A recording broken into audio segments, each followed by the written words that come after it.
पुणे येथील विवाहिता वैष्णवी खगवणे मंडाबळीनंतर एकूणच लग्न समारंभामध्ये हुंड्याची मागणी आणि होणारा लग्न खर्च याबद्दल समाजामध्ये चिंतन सुरू आहे।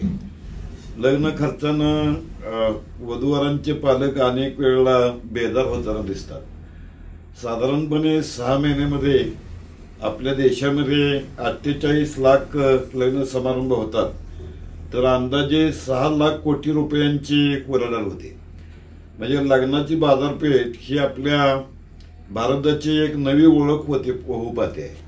ह्याच्या पाठीमागे मानसिकता अशी आहे की कमवा, खर्च करा, संपत्तीचं गलिच्छ प्रदर्शन करा, ऋण काढून सण साजरा करा, अशा मानसिकतेतून ही बाजारपेठ तेजीत आहे। लग्नाच्या कालावधीमध्ये कपडे, दागिने, मिठाई, खाद्यपदार्थ, जेवण, किराणा दुकानदार, प्रवासी वाहतूक कंपन्या, छायाचित्रकार यांचा व्यवसाय तेजीमध्ये असतो।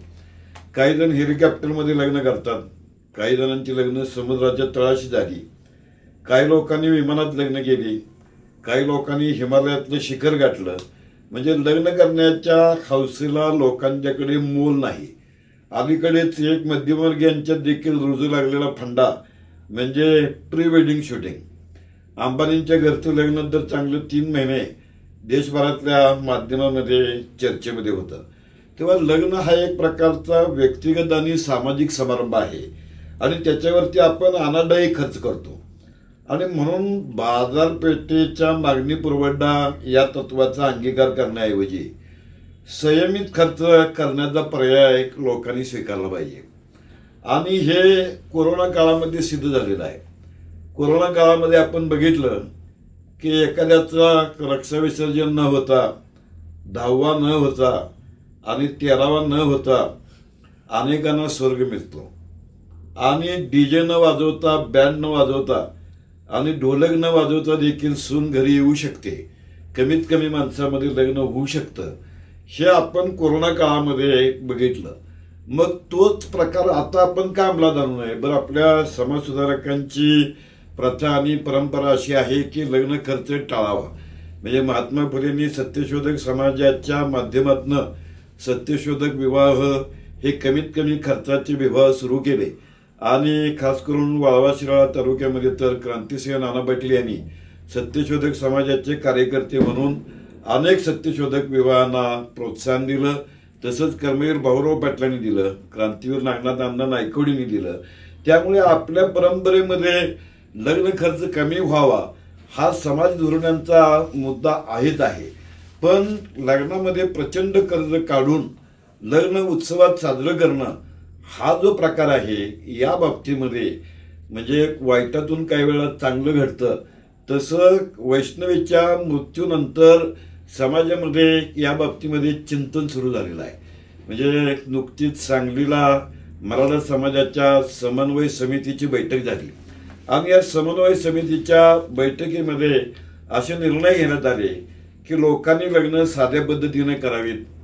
वराडींची संख्या ही जास्तीत जास्त 200 असेल तर ते लग्न आदर्श समजू, हुंडा देऊ नये, हुंडा घेऊ नये, प्री वेडिंग करू नये, लग्नादिवशीच साखरपुडा, हळद, लग्न हे पार पाडावं, आहेर स्वीकारण्याऐवजी पुस्तकं, वह्या, पेन असू द्यावं, लग्नासाठी कुणी कर्ज काढू नये, अक्षता पडल्यानंतर वधूवरांना उचलून नाचायची प्रथा बंद करावी, वरातीला फाटा द्यावा, घरातले कुटुंबीय वगळता अन्य वराडींना फेटे बांधण्याचा खर्च करू नये, लग्नात खर्च करण्यापेक्षा वधूवरांच्या नावानं ठेवपावती करावी, जेवणामध्ये कमाल 5 पदार्थ असावे, अगदी जास्ती पदार्थ 5 पेक्षा असले तर पाहुण्यांनी न जेवता सभात्याग करावा, दुसऱ्यांच्या श्रीमंत लग्नांची नक्कल करू नये आणि लग्नाचा आनंद आपल्या कुटुंबियापुरता मर्यादित ठेवावा। म्हणजे मराठा समाज अनिष्ट रूढी परंपरांच्या जोखडातून मुक्त व्हावा आणि कर्ज काढून सण साजरा करण्याची प्रवृत्ती बंद व्हावी, यासाठी आता समाजामध्ये विचार सुरू झालेला आहे। एवढंच नव्हे तर सांगलीच्या मराठा समाजाच्या बैठकीमध्ये सांगलीत मराठा समाजाचे 2 हॉल आहेत।